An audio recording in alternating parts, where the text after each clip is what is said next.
manifestări și pe care l-a oferit Armatei Române în 1916. Ulterior, steagul a dispărut misterios. Poate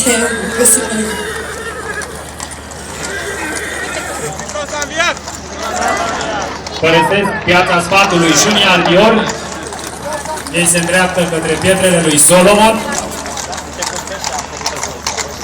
Pe dumneavoastră vă așteptăm în această după-amiază de la ora 17 aici, în Piața Sfatului, la un spectacol de muzică populară. Sau, până atunci, puteți merge la pietrele lui Solomon, alături de grupurile dejun, veți trece o zi de neuitat.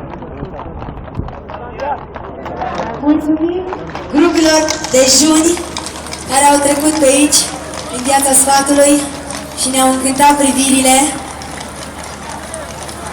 Un spectacol unic în țară, pe care primăria orașului încearcă să-l promoveze an de an. Și ne așteptăm și noi, an de an, să fim vizitați de foarte mulți turiști în această zi. Hristos a înviat!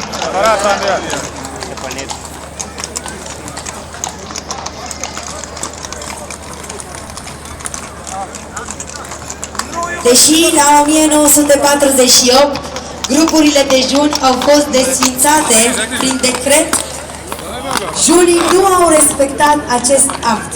Autoritățile le-au luat atunci steagurile și multe alte obiecte și le-au distrus. Dar iată că până și în ziua de astăzi, junii trăiesc prin tradiție și respectă fiecare obicei, așa cum o făceau pe vremuri.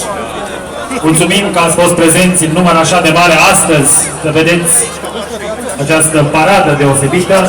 Vă așteptăm după amiază, după ora 17, aici în Piața Sfatului, la un spectacol de muzică populară.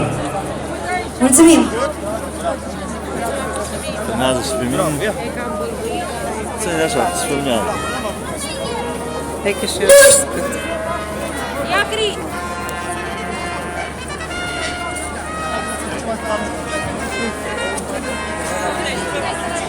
Gata.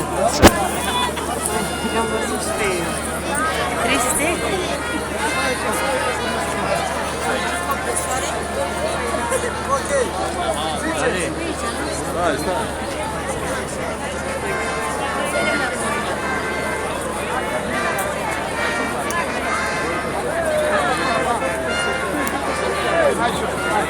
Uite că am găsit.